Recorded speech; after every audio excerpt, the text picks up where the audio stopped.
नमस्कार, आपण पाहत आहात पुणे लाईव्ह न्यूज। पाहुयात दिवसभरातील ठळक घडामोडी। रस्त्यावर भरधाव वेगात चालवलेली चारचाकी पलटी होऊन झालेल्या अपघातात 63 वर्षीय महिलेचा मृत्यू झाला, तर अन्य 2 जण जखमी झाले। हा अपघात आळंदीतील तनिष्क सृष्टी सोसायटीजवळ मंगळवारी 1 जुलै रोजी मध्यरात्री 12:15 वाजण्याच्या सुमारास घडला। गिरिजादेवी राधेश्याम रावत वय वर्ष 63 असे या अपघातात मृत्युमुखी पडलेल्या महिलेचे नाव आहे। सत्यप्रकाश राधेश्याम गुप्ता वय वर्ष 63 राहणार जयपूर राजस्थान यांनी आळंदी पोलीस ठाण्यात याबाबत फिर्याद दिली आहे। पोलिसांनी अमर राम जाधव वय वर्ष 31 याच्या विरोधात गुन्हा दाखल केला आहे।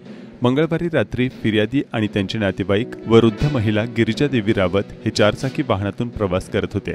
दरम्यान आरोपीने आपले वाहन हयगईने आणि अविचाराने चालवल्यामुळे ते रस्त्यावर पलटी झाले। या अपघातात गिरिजादेवी गंभीर जखमी होऊन जागीच मृत्युमुखी पडल्या, तर अन्य प्रवासी आणि चालकही जखमी झाले। आळंदीमध्ये इंद्रायणी घाटावर मिळालेल्या एका चिठ्ठीवरून नदीपात्रात पोलिसांनी शोध मोहीम सुरू केली आहे। बुधवारी 2 जुलै 2025 रोजी सकाळी आळंदी घाटावर एक चप्पल जोडी आणि एक चिठ्ठी असलेले पाऊच मिळाले होते। त्यावर फक्त मनीषा रमेश शेलार असे लिहिले आहे। तसेच PCMT बसचे 9 लाख उमरे ते निगडी असे कालच्या तारखेचे बस तिकीट आढळून आले। तळेगाव MIDC पोलीस ठाण्याकडून सदर नावाच्या महिलेबाबत माहिती प्राप्त केली असता सदरची महिला ही तळेगाव भागातील रहिवासी असून ती कालपासून मिसिंग असल्याचे सांगण्यात आले। त्यानंतर आळंदी पोलीस आणि पालिका प्रशासन यांनी सकाळपासून नदीपात्रात शोध सुरू केला आहे।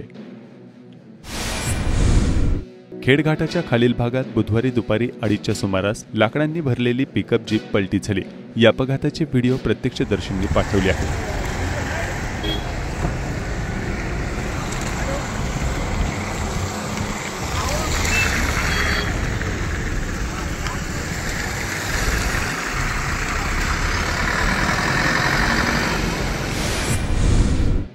चाकण शिक्रापूर रस्त्याचे काम मागील अनेक वर्ष लाल फितीत अडकून पडले आहे। या रस्त्यावर सातत्याने अपघात होत आहेत। चाकण शिक्रापूर रस्त्यावरील साबळेवाडी हद्दीतील घाट रस्ता अवजड वाहनांसाठी धोकादायक ठरतो आहे। आज शिक्रापूरकडे जाणाऱ्या एका अवजड ट्रकमधून भर प्रवासात लोखंडी सळ्या रस्त्यावर निसटल्या, त्यामुळे ट्रकची पुढील बाजू हवेत उचलली। सुदैवाने ट्रकच्या पाठीमागे कोणतेही वाहन नसल्याने मोठी दुर्घटना टळली आहे। धरण साखळीत सुरू असलेल्या पावसाने धरणांच्या पाणी पातळीत वाढ होत आहे। भामा आसखेड धरण परिसरात गतवर्षीच्या तुलनेत चौपट पावसाची नोंद झाली असून 1 महिन्यात सुमारे 329 मिलीमीटर पावसाची नोंद धरण परिसरात झाली आहे। सध्या 45% पाणीसाठा धरणात आहे। खेड तालुक्यात खरीप हंगामातील पेरण्या रखडल्या आहेत। आतापर्यंत 34% पेरण्या झाल्याचा अहवाल तालुका कृषी विभागाचे कृषी अधिकारी प्रमोद बनकर यांनी दिला आहे। तालुक्यात कृषी विभागाने जाहीर केलेल्या अहवालानुसार खरीप हंगामातील 42 हेक्टर क्षेत्रापैकी 14,500 हेक्टर क्षेत्रात पेरणी झाली आहे। खेड तालुक्यातील 3 धरणांपैकी चासकमान धरणाची पाणी पातळी 50% झाली आहे, तर भामा आसखेड धरण 45% भरले आहे। गेल्या आठवड्यात 24 जून रोजी भरलेल्या या धरणाच्या सांडव्यावरून 1300 क्युसेक्सने पाण्याचा विसर्ग होत आहे। हे पाणी चासकमान धरणात येत आहे। चासकमान धरणात आज मितीला 55% पाणीसाठा झाला असून गतवर्षी 15.99% इतका पाणीसाठा होता। धरण क्षेत्रात 340 मिलीमीटर एकूण पावसाची नोंद झाली। भामा आसखेड धरणात 45.9% पाणीसाठा झाला असून गतवर्षी 13.97% पाणीसाठा होता। धरणस्थळावर आतापर्यंत 357 मिलीमीटर एकूण पर्जन्याची नोंद झाली आहे। नवी सांगवीत कुत्र्याला चिरडले, चाकणमधील चालकावर गुन्हा। चाकणमधील एका कार चालकाने त्याच्या ताब्यातील कार रस्त्याच्या बाजूला बसलेल्या श्वानाच्या अंगावर घातली। श्वानावरून कार गेल्याने ते मोठमोठ्याने ओरडू लागले। त्यावेळी कार चालकाने पुन्हा कार अंगावर चालवून त्यास आणखी जखमी केले। ही घटना नवी सांगवी येथे सोमवारी 30 जून रोजी सकाळी 9:15 वाजताच्या सुमारास घडली। कुणाल भारत कामत वय 40 राहणार नवी सांगवी यांनी सांगवी पोलीस ठाण्यात फिर्याद दिली आहे। त्यानुसार नितीन ढावळे राहणार चाकण तालुका खेड याच्या विरोधात गुन्हा दाखल केलाय। पोलिसांनी दिलेल्या माहितीनुसार सोमवारी सकाळी 9 वाजताच्या सुमारास आरोपीने त्याची कार MH12 KT 0449 फुटपाथजवळ बसलेल्या एका कुत्र्यावर मुद्दाम डाव्या बाजूची 2 चाके घातली। यामध्ये कुत्रा जखमी झाला। कुत्रा जोरजोरात ओरडू लागला असे असताना कार चालकाने पुन्हा कार रिव्हर्स घेत डाव्या बाजूच्या मागच्या चाकाने कुत्र्याला चिरडले। यामुळे कुत्रा गंभीर जखमी झालाय। प्राणी मित्रांनी कुत्र्याला रुग्णालयात दाखल केले आहे। प्राणीमित्र कुणाल कामत यांनी चालकाबाबत माहिती मिळवून त्यात जाब विचारला असता चालकाने कामत यांना धमकी दिली असल्याचे तक्रारीत नमूद करण्यात आले आहे। खडूस फाटा येथे माऊलींचे दुसरे नेत्रदीपक रिंगण सोहळा पार पडला. संत श्रेष्ठ ज्ञानेश्वर महाराज पालखी सोहळ्यातील आज दुसरे रिंगण खडूस फाटा येथे पार पडले. मोठ्या उत्साहात व भक्तिमय वातावरणात माऊलींच्या अश्वांचा दुसरा नेत्रदीपक गोल रिंगण सोहळा माऊलींच्या जयघोषात आज सकाळी पार पडला.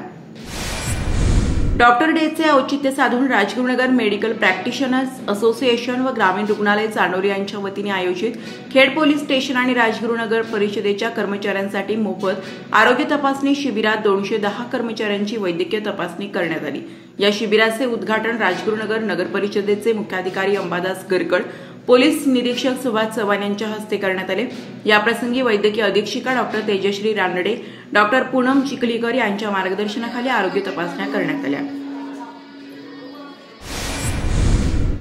औदर येथे शालेय साहित्याचे वाटप. श्री शिंगेश्वर नवयुग सेवा मंडळ मालाडच्या वतीने औदर तालुका खेड येथील शालेय मुलांना शैक्षणिक साहित्याचे वाटप करण्यात आले.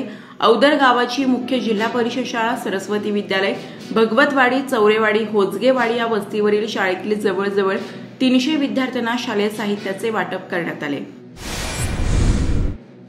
माजी मुख्यमंत्री वसंतराव नाईक यांच्या जयंतीनिमित्ताने तालुका कृषी विभाग आणि पंचायत समितीच्या कृषी विभागाच्या वतीने कृषी दिनानिमित्ताने उत्कृष्ट पीक उत्पादक शेतकऱ्यांचा सन्मान करण्यात आला. तर जिल्हा परिषद प्राथमिक शाळांना परसबागेसाठी विविध फळभाज्यांचे बियाणे वाटप करण्यात आले. श्री समर्थ नागरी सहकारी पतसंस्था चिंबडी फाटा यांच्या रौप्य महोत्सवी वर्षानिमित्त वृक्षारोपण कार्यक्रमाचे आयोजन गोलेगाव आणि पिंपळगाव येथील गायरान व शाळेच्या परिसरात करण्यात आले. 12 जून 2025 रोजी धानोरे तालुका खेड जिल्हा पुणे या ठिकाणी केमिकल मिश्रित पाणी पिऊन जवळपास 30 ते 35 शेळ्या तसेच मेंढ्यांचा बळी गेला होता. त्या घटनेचं गांभीर्य लक्षात घेऊन धानोरे गावातील दानशूर व्यक्तींच्या माध्यमातून 46,613 रुपये तसेच गावातील 2 कंपन्यांच्या वतीने प्रत्येकी 5 मेंढ्या तसेच 5 शेळ्या देण्यात आल्या. खेड तालुक्यातील माझगाव येथील प्रशांत शंकर कडलग यांची महाराष्ट्र कारागृह पोलीस दलात निवड झाली. गावात जल्लोषात मिरवणूक काढून आनंद व्यक्त करण्यात आला.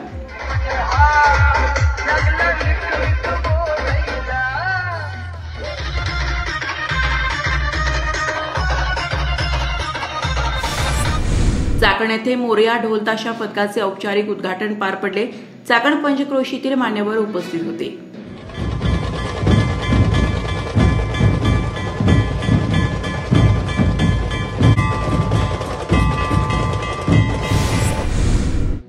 कडूसखेड रस्त्यावर चिखलाचे साम्राज्य पसरले आहे. यामध्ये अनेक वाहने अडकून पडत असल्याचे स्थानिकांनी कळवले आहे. चाकण एमआयडीसी मधील इंड्युरन्स टेक्नॉलॉजीज लिमिटेड चाकण येथील अॅल्युमिनियम डाय कास्टिंग आणि मशिनिंग उत्पादन सुविधा केंद्रात काम करण्यासाठी 100 पेक्षा अधिक माजी सैनिकांची नियुक्ती करण्यात येणार आहे. माजी सैनिकांची नियुक्ती प्लांटमध्ये gravity die casting, gate cutting, automation कंपोनेंट्सच्या फेटिंग मशीन शॉप सारख्या कामांमध्ये करण्यात येईल. 30 ते 45 वर्षे वयाची अट असून इयत्ता 10वी किंवा 12वी उत्तीर्ण असणे आवश्यक आहे. तांत्रिक पात्रता असलेल्या उमेदवारांना प्राधान्य देण्यात येईल असे जिल्हा सैनिक कल्याण अधिकारी लेफ्टनंट कर्नल हंगे यांनी कळवले आहे. उमेदवारांच्या मुलाखतीचे मूल्यांकन, कौशल्य, अनुभव आणि पात्रता पाहून 25,000 ते 40,000 वेतन आणि इतर फायदे देण्यात येतील. खेड आळंदी विधानसभा मतदारसंघाचे आमदार बाबाजी काळे यांनी बुधवारी दिनांक 2 जुलै 2025 रोजी विधानसभेत मतदारसंघातील महत्त्वाचे प्रश्न मांडले. नैसर्गिक आपत्ती व्यवस्थापन व पुनर्वसन संदर्भात आमदार काळे यांनी मदत व पुनर्वसन मंत्री मकरंद जाधव यांना तारांकित प्रश्न विचारून मागणी केली की पाभे गावाजवळील नदीमुळे गावाला धोका निर्माण झालाय. अतिवृष्टीमुळे पाभे गाव परिसरात नदीकाठाने मोठ्या प्रमाणात भूक्षय झाल्याने गाव धोक्याच्या स्थितीत आले आहे. यासाठी आपत्ती व्यवस्थापन अंतर्गत सुमारे 20 ते 22 कोटी रुपयांचा निधी तात्काळ मंजूर करण्याची मागणी त्यांनी केली. भीमाशंकर परिसरातील पदरवाडी पुनर्वसन संदर्भात बोलताना आमदार काळे म्हणाले की पदरवाडी हे उंच डोंगराच्या पायथ्याशी वसलेले छोटे गाव असून तिथे 15-16 कुटुंबे अत्यंत दुर्गम परिस्थितीत राहत आहेत. त्यांच्या पुनर्वसनासंबंधी पूर्वी शासनाने सभागृहात दिलेली हमी तात्काळ पाळावी व या गावाचे पुनर्वसन भीमाशंकर परिसरातच व्हावे अशी स्पष्ट मागणी त्यांनी केली। आमदार काळे यांनी अपूर्ण रस्ते, धोकादायक पूल व खड्ड्यांच्या समस्या सभागृहात औचित्याचा मुद्दा उपस्थित करत मांडल्या। खेड तालुक्यातील तसेच शेजारील भागातील रस्त्यांची दयनीय स्थिती, दुर्घटनांचे वाढते प्रमाण आणि कामगार पर्यटक यांच्या सुरक्षिततेचा प्रश्न निदर्शनास आणून दिला। शिक्रापूर, चाकण, तळेगाव, मुंबई मार्गावरील पूल व रस्त्यांची दुरवस्था याकडे सभागृहाचे लक्ष वेधले। नुकतीच मावळ तालुक्यातील इंदोरी गावात कुमंडला पुलावर अपघाताची घटना घडली। माळुंगे पोलीस स्टेशन जवळील पूल दोन्ही बाजूने तुटलेला असून भविष्यात मोठा अपघात होण्याची शक्यता वर्तवली। श्री क्षेत्र भीमाशंकर हे 12 ज्योतिर्लिंगापैकी एक पवित्र देवस्थान आहे। खड्डेयुक्त रस्त्यांमुळे एसटी व पर्यटकांची वाहतूक ठप्प होत आहे। चाकण एमआयडीसी रस्त्यांची दुरावस्था झाली आहे। लाखो कामगारांना दररोज प्रचंड त्रास होत असून काही रस्त्यांवर 2-2 फूट पाणी साचलेले आहे। चाकण आंबेठाण रस्ता अद्याप अपूर्ण असून मागील महिन्यातच या रस्त्यावर 3 युवकांचा दुर्दैवी मृत्यू झाला। या प्रकरणी ठेकेदार आणि संबंधित अधिकाऱ्यांवर कडक कारवाई व्हावी अशी मागणी आमदार काळे यांनी केली। महोदय, आपल्या माध्यमातून शासनाला माझी विनंती आहे की यावर्षी पाऊस खूप मोठ्या प्रमाणामध्ये झालेला आहे। खेड तालुक्यातून शिक्रापूर, चाकण, तळेगाव, मुंबई रस्ता या ठिकाणी जातोय। आत्ताच मागच्या महिन्यामध्ये या ठिकाणी मावळ तालुक्यात एक दुर्घटना घडली। अशाच पद्धतीनं माळुंगे पोलीस स्टेशन जवळचा जो पूल आहे तो दोन्ही बाजूला तुटलेला आहे।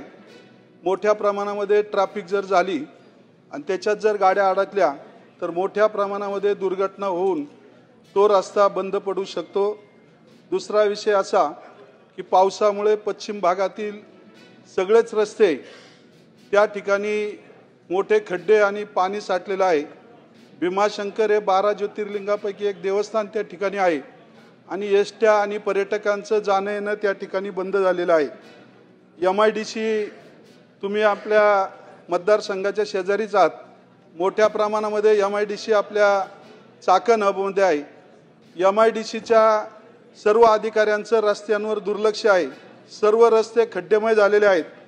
कामगारांना त्या ठिकाणी जाता येत नाही आणि त्या माध्यमातून 2-2 फूट पाणी त्या ठिकाणी साठलेलं आहे आणि चाकण आंबेठाण हा रस्ता सुद्धा ह्यामधून झालाय, परंतु अद्याप काम पूर्ण नाही।